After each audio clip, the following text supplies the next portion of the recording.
super excited about today's guest. Angie has worked with a lot of big names in music.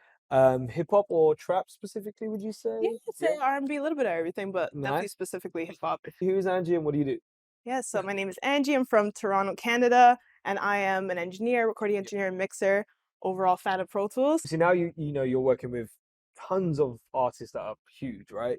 It wasn't that easy to get there. So can we maybe talk through your journey of like kind of like when you was like, oh, I want to do this for the rest of my life, or kind of like, did you go to college or how did it come about? Yeah, I ended up going to school for engineering, and that's really where I fell in love with it. I did business and engineering, and then once I started getting into the studio, I was just like, man, I just fell in love with it. Obviously, you learn a lot when you're in school, but I really wanted to get like that hands-on experience. Even when I was in school, I was just like recording people for free, like just doing like my little makeshift setup, just trying to figure out, like just trying to teach myself, because I was like learning the basics in school, but I was like, okay, how do I really get that hands-on experience? So it started off with me just kind of teaching myself, and then interning, which is really where you get the best hands-on experience. Did you always have a passion for music somewhere, somehow? Yeah, like since I was young, I've always had a passion for music. I guess as I got older and I started to understand how the industry works, I started to learn like, there's different avenues in the industry rather than like, I used to always think as a kid, like just being the artist, right? And then I started to see like all the behind the scenes things where I can really like make a career in music, and I was excited by it. So the recording process. So obviously you do quite a lot of tracking. Would you say it's like 50-50 with mixing or?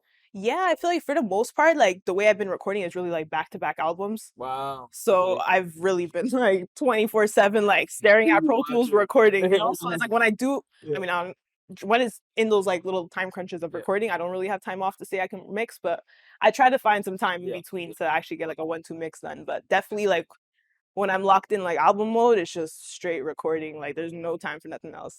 And sometimes you're in situations where the artist might be on tour. Have you recorded on tour before? Oh yeah, for Can sure. you touch on that maybe a little bit and your recording process during a tour? Definitely, yeah. Like I think that's something I pride myself on a lot, is just being able to record like wherever the artist is at and just make them as comfortable as possible. So like obviously on tour, they have like the tour like recording setups on the tour bus and that kind of stuff. But like I like to record mainly in hotel rooms if possible, like or not even. That's pretty much like the setups that like the artist will feel most comfortable. Obviously, if you have the chance to go to a studio in different cities you're in, it's ideal. And as an engineer, having access to all that gear is always fun. But I definitely, you get to travel with like your essential stuff and then just make sure that you can get the best sonic sound wherever you're at recording. So why do people select you for engineering? Is it just like maybe because like again you said about the gear? Is it about kind of your speed on Pro Tools or kind of what you know, or is it like you just get the job done in time, or kind of what do you think it is? Yeah, I would say like it's definitely a combination of all those things. Like so many factors come into play, right? I think there's also a level of comfortability, like just making sure that the artist is comfortable throughout the whole process, and that comes with like I was saying, being able to record them wherever they're at, or that speed in Pro Tools, which that especially with rappers who are going in freestyling and not necessarily writing down their raps, Pro Tools is their pen and paper. So for you to go in and be able to capture their, like you got to really be able to like ease that whole workflow, allow them to be as creative as possible and be able to capture all their ideas in a way that's like just seamless and makes their life easy, right? So that's definitely super valuable. Do you ever do, so a lot of people, like it's really hard to say like someone records or mixes or produces, like these days it feels like a lot of people do a lot more than that. You feel like you're sometimes doing some co-production bits in there, you're kind of like moving stuff around and 100%. dropping the beat, doing this, like there's a lot of stuff that comes with what you're doing, right? Definitely, yeah, because it's like for the most part, like I'll have the relationship with the producers where they're sending me beats directly, and a lot of the beats sometimes is like really just like loops, or there's not really like a song structure to it. So the artist will have an idea, but like in order to structure the song, you're really the person in the room. The producer's not necessarily always in the room, so you're kind of playing that traditional role of structuring the song. Right, okay. So yeah, there's definitely like a co-production element, some could argue that being 100%. Able to do that. What advice would you give to someone who's kind of growing up and in your situation, because obviously, like I said, the names you're working with are insane and they're huge, but there was a point when you started, it was like, oh, wow, how do I get to that position? What would you tell yourself back kind of now? Oh man, like honestly, it's still so surreal. Like definitely doesn't feel real sometimes, but I would definitely say like just keep at it.